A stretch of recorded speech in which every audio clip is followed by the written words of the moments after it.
आज हम एक कहानी जानेंगे एक इंसान की जिसकी अपनी मेहनत, डिटर्मिनेशन और पेशेंस ने उसे एक मिठाई वाले से 15,000 करोड़ की कंपनी का मालिक बना दिया, जो कि इंडिया के अलावा 75 से भी ज्यादा कंट्रीज में अपना नाम रोशन कर रहा है, जिन्हें इंडिया के मोस्ट अंडररेटेड बिजनेस महाराजा भी कहा जाता है। इनकी कहानी स्टार्ट हुई थी 1948 में, तब जब इंडिया में लोगों के लिए 2 वक्त की रोटी भी मुश्किल था। तब जब इंडियन पार्टीशन और इंडिया पाकिस्तान वॉर जूझ कर रिकवर हो रहे थे, इतने खराब समय में भी एक ऐसा इतना प्रीमियम अगरबत्ती ब्रांड को स्टार्ट करने का सोचना ये भी बहुत काबिले तारीफ थी। ये इसको चालू किया था लेट मिस्टर नारायण रंगा राव जी ने। पर आखिर कैसे उन्होंने 1950 की बेकार कंडीशन होते हुए भी इतना बड़ा बिजनेस एम्पायर खड़ा कर दिया, और उन्होंने क्या ऐसे स्ट्रैटेजीज यूज की जिससे उनकी अगरबत्ती बेच करके 15,000 करोड़ की कंपनी बना दी, और उनके इस डिटर्मिनेशन और स्ट्रैटेजी से हमें क्या सीखने मिलता है। चलो वो सब तो बाद की बात है, पहले हम थोड़ा उनके बैकग्राउंड के बारे में समझ लेते हैं कि वो कहाँ से आए हुए हैं, कैसे अगरबत्ती ही चूज की और क्यों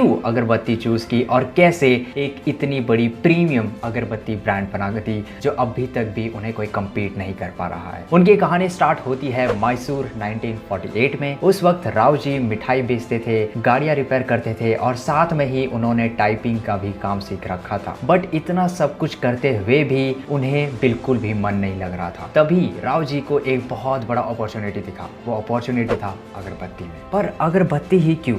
ऐसा था कि जो हमारे दादा और परदादा और उनके जमाने के लोग मोस्टली गरीब थे, और वो लोग हर चीज में पैसा बचाने के लिए कोशिश करते थे और हमेशा हर चीज में कॉम्प्रोमाइज करने की कोशिश करते थे, ताकि वो एटलीस्ट खाना खा करके 2 वक्त की रोटी पा करके सरवाइव कर सके। पर एक चीज थी जिसमें वो लोग कभी भी थोड़ा सा भी कॉम्प्रोमाइज नहीं करते थे। पता है क्या? वो है भगवान को चढ़ावा देना, जैसे नारियल, अगरबत्ती, प्रसाद। स्पेशली अगरबत्ती एक बहुत इंपॉर्टेंट रोल प्ले करती है हर घर में। इवन कई लोग तो बिना अगरबत्ती लगाए दुकान भी शुरू नहीं करते थे। इसलिए रंगा राव जी को अगरबत्ती में एक बहुत बड़ा बिजनेस अपॉर्चुनिटी दिखी और उन्होंने सही वक्त पर अपॉर्चुनिटी को ग्रैब कर लिया। तब रंगा राव जी को अगरबत्ती के 3 मार्केट गैप्स दिखे। जो सबसे पहला मार्केट गैप था, मोस्टली ये सारी अगरबत्ती की कंपनी अपना पूरा फोकस अगरबत्ती के क्वांटिटी पर रखती थी, ना करके क्वालिटी पर, और वो हर 100 पतली सी अगरबत्तियों के टीन के डब्बे में पैक करके बेचते थे। यानी वो लोग अपना पैसा अगरबत्तियों के पैकेजिंग में बेकार में वेस्ट करते थे, और उन्हें अपने अगरबत्तियों के क्वालिटी कभी उन्होंने बेटर करने की कोशिश की ही नहीं थी। और दूसरा मार्केट गैप था, वो अगरबत्तियां, सबसे पहली चीज तो क्वालिटी अच्छी नहीं थी, बट उनका जो फ्रेग्रेंस वो भी नहीं देती थी, और वो पूरी तरीके से जलती भी नहीं थी। वो तो कई बार चलते चलते बीच में रुक जाती और उन्हें फिर से चलाना पड़ता। और तीसरा मार्केट गैप था, कोई भी कंपनी नई और अच्छी सुपीरियर फ्रेग्रेंस को यूज या इनोवेट करना ही नहीं चाहती थी और करते ही नहीं थे। इसलिए उन्होंने अपने विजन को क्लियर रखते हुए सबसे बेस्ट अगरबत्ती बनाने का ठान लिया, जो कि पूरे मैसूर ने कभी भी नहीं देखा होगा। और फिर उन्होंने अपना बिजनेस की शुरुआत की, और उनके इस जर्नी पर उनकी पत्नी ने उसके हर एक कदम पर साथ दिया। बिजनेस के लिए पैसों की जरूरत के चलते अपनी ज्वेलरी बेच दी। अब रंगा फुल सेट थे अगरबत्ती का बिजनेस को लेकर के,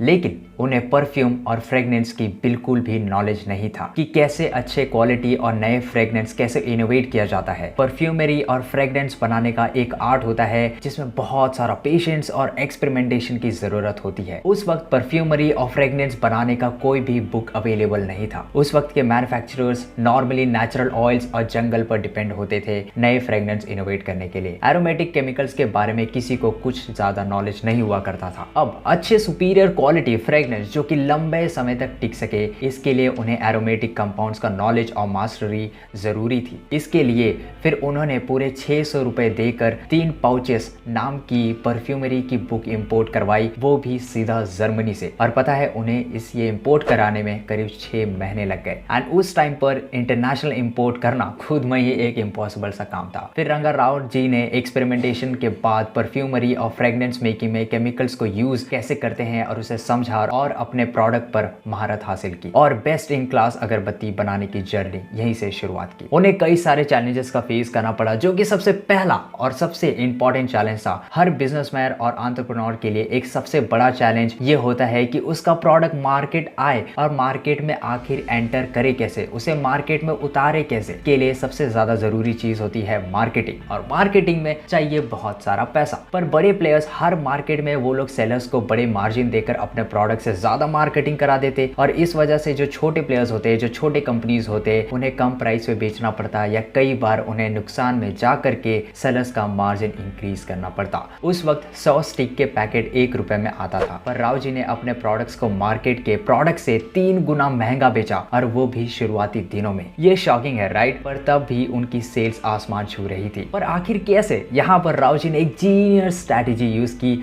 और इसके पीछे एक बहुत ही मजेदार कहानी है, आपको सुन के बहुत मजा आ जाएगा। उन्होंने हर दुकान में अपना प्रोडक्ट कभी पिच किया ही नहीं। हर दुकान के बाहर उनके कस्टमर्स के पीक हावर्स के टाइम अपनी अगरबत्ती जला करके बस वहां रख दिया करते थे, और फिर कस्टमर्स आते और राव जी की अगरबत्ती स्मेल करते और दुकानदार से वही अगरबत्ती मांगते। फिर दुकानदार तो ना चाहते हुए भी कस्टमर को ना कहना पड़ता, क्योंकि दुकानदार के पास वो अगरबत्ती थी ही नहीं। फिर नेक्स्ट डे सेम अगरबत्ती लगाते, बट इसके बाद शॉपकीपर उन्हें पूछता और रोक करके पूछता कि तुम मुझे बताओ कि ये पैकेट्स कितने का है और तुम मुझे पैकेट्स बेच दो, क्योंकि कस्टमर्स इनका डिमांड कर रहे हैं। लेकिन पता है क्या, राव जी ने मना कर दिया उसे बेचने के लिए, और राव जी कहा करते कि तुम इन अगरबत्तियों को कभी बेच ही नहीं पाओगे, और उसके बाद वो चले जाते। और सेम कस्टमर्स आते और दुकानदार वाले को पूछते, लेकिन दुकानदार वाले ना चाहते हुए भी उन्हें मना करना पड़ता। आप समझ सकते हो कि कितना फ्रस्ट्रेटिंग होता है कि दुकानदार वाले को वो प्रोडक्ट मना करना पड़ रहा है। फिर नेक्स्ट डे शॉपकीपर ने राव जी को रोका और बोला, या तो तुम मुझे ये अगरबत्ती बेच दो, या फिर मैं तुम्हें यहाँ पर अगरबत्ती लगाने नहीं दूंगा। एंड पता है क्या, तब भी उन्होंने अगरबत्ती बेचने के लिए मना कर दिया। लेकिन दुकानदार वाले ने राव जी को कन्विंस कर लिया। लेकिन राव जी ने कहा,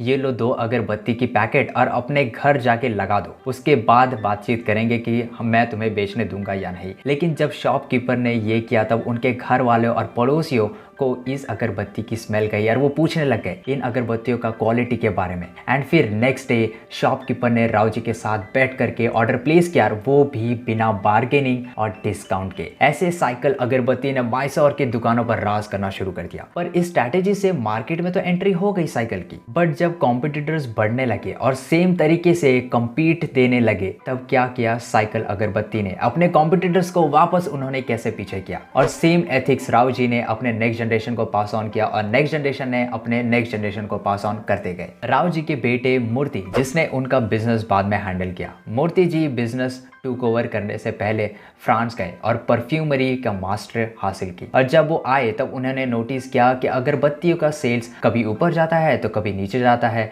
कभी इरेगुलर, बहुत ज़्यादा इरेगुलरिटी हो रही थी, यानी कभी ज़्यादा कभी कम। एंड फिर उन्होंने एज अ ट्रू एंटरप्रेन्योर की तरह रिटेलर्स के पास गए, उनसे पूछा कि सेल्स में इतनी इरेगुलरिटी क्यों आ रही है, पर उनके सवाल का कोई जवाब नहीं था। फिर उन्होंने कई घंटों तक कई दुकानों में बैठे और कस्टमर्स को देखा कि आखिर क्या ऐसा कर रहे हैं जिससे उनका अगरबत्ती का सेल्स कभी ऊपर जा रहा है कभी नीचे जा रहा है। और काफी घंटों तक कस्टमर्स को नोटिस करने के बाद और कई सारे सवाल और जवाब देने के बाद ऐसा नहीं है कि उनकी साइकिल की अगरबत्तियां उन्हें पसंद नहीं है, बस यही है कि उनके फ्रेगनेंस को यूज करने के बाद उन्हें कुछ और चाहिए था। फिर वो दूसरी ब्रांड की तरफ शिफ्ट होते, फिर वापस उन्हें नहीं पसंद आता और वापस साइकिल अगरबत्तियों की तरफ आते। यही कारण था कि साइकिल अगरबत्ती कभी ऊपर जाती कभी नीचे जाती, और यही कारण था इरेगुलर होने का। पर मूर्ति जी ने एक जीनियस प्लान के साथ आए जो कि सुपर हिट हुआ। वो था 3-in-1 साइकिल प्योर अगरबत्ती, और इसमें उन्होंने एक बॉक्स में 3 डिफरेंट खुशबू वाले, यानी 3 डिफरेंट फ्रेग्रेंस वाली अगरबत्तियों को बेचना शुरू कर दिया।